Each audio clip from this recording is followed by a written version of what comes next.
everybody. This documentary is about job roles and conditions of the employment in a section of creative media.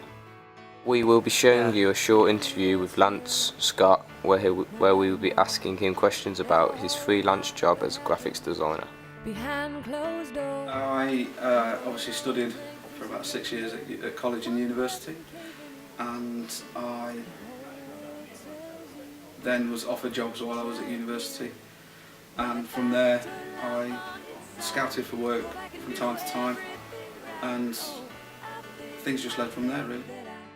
Who taught me? Several people really.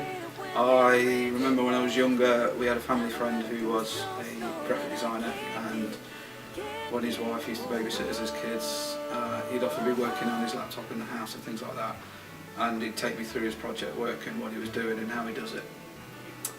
I then obviously I decided to become a fine artist and studied fine art for a couple of years at college, and then got into the graphical side of it. And when I went into graphics, I then studied under my tutor Joe Latham, who's I now work with, who's an excellent tutor.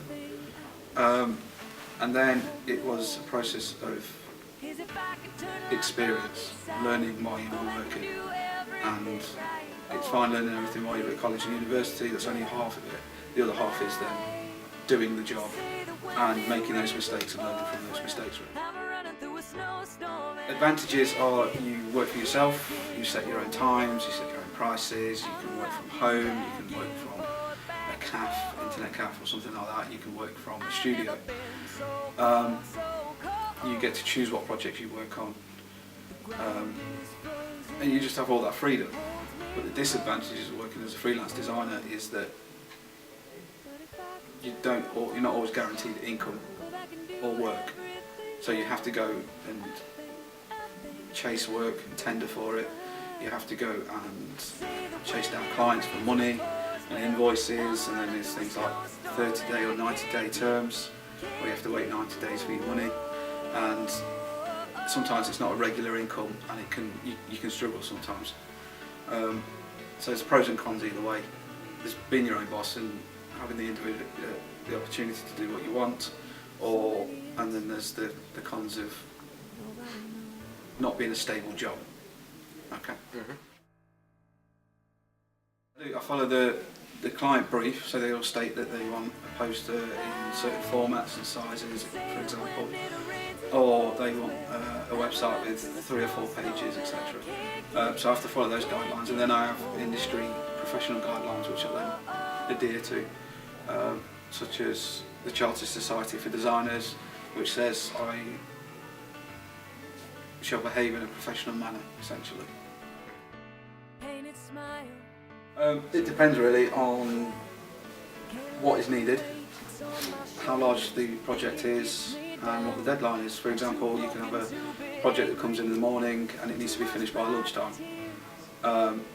Or there's a larger campaign project where it covers several different disciplines and areas, which can take up to 3 months.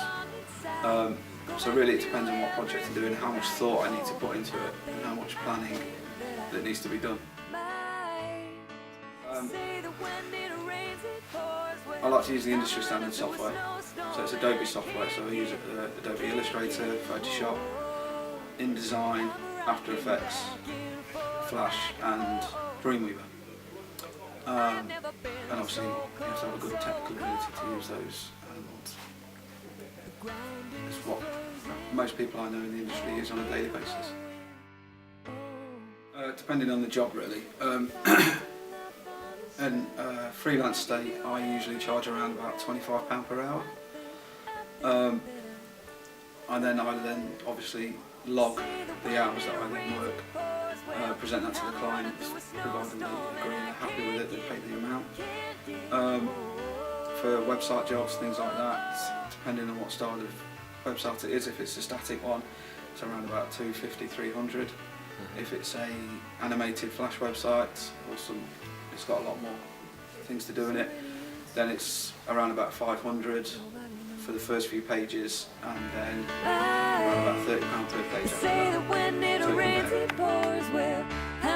So hope that you liked our documentary and the interview with Lance, and that it helps you to understand what the conditions of employment are when it comes to graphic design. Thanks for watching.